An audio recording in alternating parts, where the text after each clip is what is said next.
ना हम इंक्रोचर हैं, ना हम कोई बांग्लादेशी है, हम इसी देश के हैं, पैदा भी यहीं हुए, देश के साथ खड़े।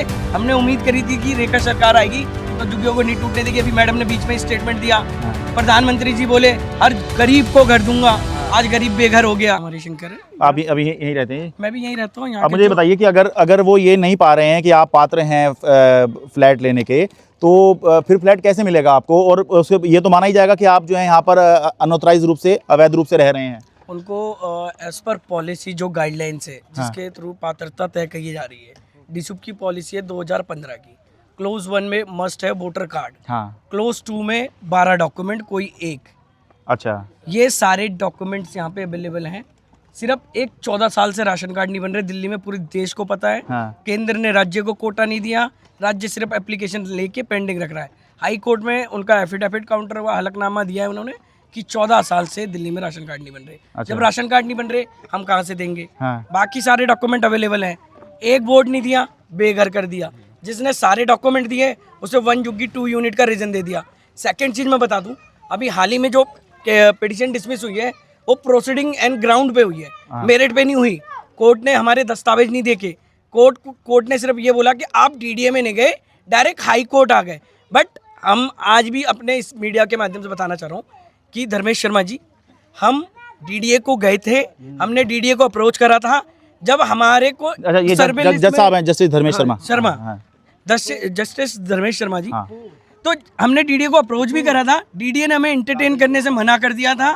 तब जाकर हम हाई कोर्ट में अप्रोच करी, हमने लेटर दिए। उन्होंने ग्रीवेंस नहीं ली हमारी। ईडीसी हमें कहाँ से वो मौका देगी जब हमारा सर्वे लिस्ट में कुछ लोगों का नाम इंक्लूड नहीं करा गया। बाकी अन्य मैटर जिनके सर्वे हुए थे, जिनको घर दिया, मतलब अभी हाल ही में ऐसा हुआ है कि ऑर्डर पास हुआ, उनके अपील नहीं लोगों को पास करा, फिर जाके बीसी ने रिजेक्ट कर दिया।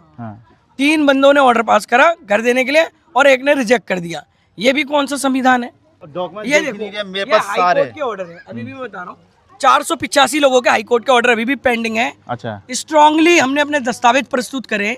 ना हम इंक्रोचर हैं, ना हम कोई बांग्लादेशी है, हम इसी देश के हैं, पैदा भी यहीं हुए, देश के साथ खड़े। हमने उम्मीद करी थी कि रेखा सरकार आएगी तो झुग्गियों को नहीं टूटने देगी। अभी मैडम ने बीच में स्टेटमेंट दिया, प्रधानमंत्री जी बोले हर गरीब को घर दूंगा, आज गरीब बेघर हो गया। आज गरीबों को हटाया जा रहा है, गरीबी नहीं हटाई जा रही, गरीबों को हटाया जा रहा है और कुचला जा रहा है। जिस तरीके की कल जो कार्रवाई हुई है वो ऐसी कार्रवाई थी, दिल्ली पुलिस गुंडागर्दी पे उतरी हुई थी। हमें नोटिस क्यों नहीं दिया गया? कल यहाँ पे आए बच्चे खाना खा रहे थे, थाली भी हटाने नहीं दिया, बोल्डर चला दिया। वो गणपति बोला जल्दी करो, आधा घंटा का टाइम है, कोर्ट से ऑर्डर ले आएगा। अब बताइए ऐसे करा कल इन्होंने, ये गलत है ना सर? अभी भी बाकी जो बचे हैं उन पे भी तो फिर तलवार लटकी रही है। तलवार कैसे? पहले मैं ये कहना चाहता हूँ सर, डीडीए डिपार्टमेंट को जब फ्लैट नहीं देना था तो उन्हें पता था, एक मिनट, जब उन्हें पता था कि इनके पास राशन कार्ड नहीं है तो इनको वीडियोग्राफी क्यों करें? इनको 4 बार अपील अथॉरिटी में विकास सदन बुलाया और लास्ट में कहते हैं मिल जाएगा मिल जाएगा, और लास्ट में उन्हें 9 पेज का पेपर पकड़ाते हैं कि भैया आपके पास राशन कार्ड नहीं है, आपको कैंसिल करो, फ्लैट नहीं दिया जाएगा। जबकि पता है उन्हें कि 2014 से ही राशन कार्ड दिल्ली में नहीं बन रहे, तो फिर इन्हें उसी टाइम वीडियोग्राफी ना करूं, 4 बार अपील अथॉरिटी में ना बुलाऊं, उनको सीधा सीधा कह दूं भाई आपका राशन कार्ड नहीं है, आपका सर्वे नहीं होगा, आपका वीडियोग्राफी नहीं होगा। हमारे पास तमाम डॉक्यूमेंट, वो 12 कह रहे हैं, मैं 14 डॉक्यूमेंट मेरे पास है, केवल एक राशन कार्ड नहीं है। वोटर कार्ड, पैन कार्ड, आधार कार्ड, बैंक अकाउंट, बच्चों का सर्टिफिकेट, मेरा खुद ग्रेजुएशन तक का एजुकेशन सर्टिफिकेट, बिजली कनेक्शन नहीं है मेरे पिताजी के नाम से, उनसे चला रहा हूँ। मैं अलग रह रहा हूँ। मैंने कहा देखो सर, 2012 से मेरे पास राशन कार्ड नहीं है, 2012 से मेरे पास गैस कार्ड अलग है, मैं अलग फैमिली हूँ, अलग रह रहा हूँ बीवी बच्चों के साथ, हर महीने मैं गैस छुड़ा रहा हूँ। तो मैं कोई पकोड़े की दुकान नहीं है, कोई चाय की दुकान नहीं है, मैं हर महीने गैस किस लिए छुड़ा रहा हूँ? अलग रह रहा हूँ जब भी तो छुड़ा। अम्मा जी आपका क्या नाम हुआ? हमारा तो राशन कार्ड सब कुछ है। एक 2019 में एक वोट ने दिया, उसी का लेगा हमको कैंसिल कर दिया। मैं थोड़ा सा क्लियर कर देता हूँ, ये थोड़ा सा बताने में दिक्कत है ना। इनका एक्चुअल में ये इनका सर्वे हुआ, सर्वे होके इनको इनएलिजिबल घोषित कर दिया गया, रिजेक्ट कर दिया गया। ये अपील में गए, इन्होंने अपील दायर करी, वोटर कार्ड नॉट वेरीफाइड में। जब ये वोटर कार्ड नॉट वेरीफाई पे गए तो 13, 14, 15 की 15, 18 तक की लिस्ट मांगी गई। इन्होंने वोटर कार्ड लिस्ट निकाल के वहाँ पे जमा कराया। जमा कराने के बाद वहाँ पे 3 अपील अथॉरिटीज़ के अधिकारी होते हैं, जिसमें एक रिटायरमेंट जज होता है और एक एक्सपर्ट होता है और एक एनजीओ का बंदा होता है। इन्होंने क्या करा, वहाँ से तो पास कर दिया। उसके 1 महीने 4 महीने बाद, सॉरी 4 महीने बाद पहले तो पास ऑर्डर मिल गया इनको कि आप पास हो गए, आपको घर दिया जाएगा, घर देने का ऑर्डर आ गया। हाँ। उसके 4 महीने बाद फिर एक ऑर्डर आता है बीसी का कि आपके ऑर्डर दोबारा सिमिलर रीजन उसी कारण से पलट दिए गए हैं और आपको दोबारा रिजेक्ट कर दिया गया है क्योंकि आपने 2019 में एक बोर्ड नहीं दिया सर्वे के टाइम। बस यही कारण है। सर्वे के टाइम वोट नहीं, मतलब चुनाव में वोट नहीं दिया या सर्वे के टाइम? 2019 के लोकसभा चुनाव में वोट नहीं दिया, उसके कारण रिजेक्ट कर दिया। ये बताया गया आपको कि आपने वोट नहीं दिया इसलिए आपको ये फ्लैट नहीं मिलेगा? हाँ, इसलिए नहीं हमारा या वोटर लिस्ट में नाम नहीं था, ये था? लिस्ट में उसी टाइम में नाम काट दिया तो वोट कैसे दे हम बताओ।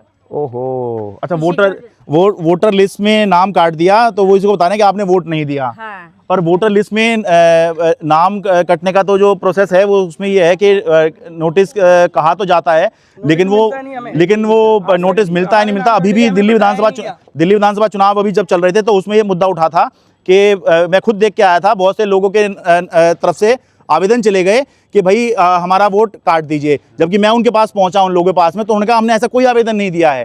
तो खाली इसके आधार पर अगर ये हो रहा है तो ये सोचने वाली बात है। कोर्ट पर हम कोई सवाल नहीं उठा रहे हैं, कोर्ट के तो समक्ष जो आएगा कोर्ट उसके आधार पर फैसला करता है। जैसे कोर्ट ने इस मामले में कहा कि भाई डीडी के पास आप सीधे यहाँ पर आ गए हैं तो वो वाली बात है। लेकिन अगर इनका वोटर लिस्ट में नाम नहीं था तो बाकी के जो डॉक्यूमेंट्स हैं क्या वो भी पर्याप्त नहीं होंगे, ये बड़ा सवाल है। मैंने इसको स्टडी नहीं किया इतना कि भाई इसके अंदर कौन कौन से डॉक्यूमेंट चाहिए नहीं चाहिए, लेकिन अगर ये है तो फिर ये आधार कहाँ के लिए बन रहा है, ये आपका पैन कार्ड कहाँ के लिए बन रहा है, ये बिजली का कनेक्शन जो है ये कहाँ के लिए लग रहा है। केवल एक डॉक्यूमेंट के आधार पर अगर ये हो जाता है, अगर ये जो कह रहे हैं वैसा है तो फिर तो पता नहीं क्या से क्या हो जाएगा। क्योंकि बहुत से लोगों के तब पता लगता है उनको कि हमारा वोट कट गया जब वो वोट डालने जाते हैं तो इसको कोई ज़्यादा कोई बड़ा इशू मानता भी नहीं है। कट गया ठीक है, अगली बार जब होगा तब देख लेंगे, हम जुड़वा लेंगे। हेमा जी, फिर बनाया फिर दिया। हाँ। और शुरू से वोट बन गया ना, हाँ। तो भी से हम वोट डाल रहे, वो भी फोटो है, एक फोटो भी है। वो तो खैर दिया नहीं, वो तो आपका वोट कट गया, देते क्या। हाँ। मामला ये है कि आपका वोटर लिस्ट में नाम नहीं था उस बार। हाँ, उस बार। हाँ, हाँ। और नहीं सब हम जब से वोट कार्ड बन गया ना इधर में, उसी से हम शुरू में दे रहे। 3 फोटो हमारा पास में। नहीं ये मत दिखाइए, ये नहीं। पॉलिसी फुलफिल करा है। हाँ। फुलफिल होने के बाद भी ये नहीं दिया गया। अब बोल दिया गया कि आप तो एक ही घर में 2 मांग रहे हो। अच्छा, पॉलिसी के हिसाब से हाँ।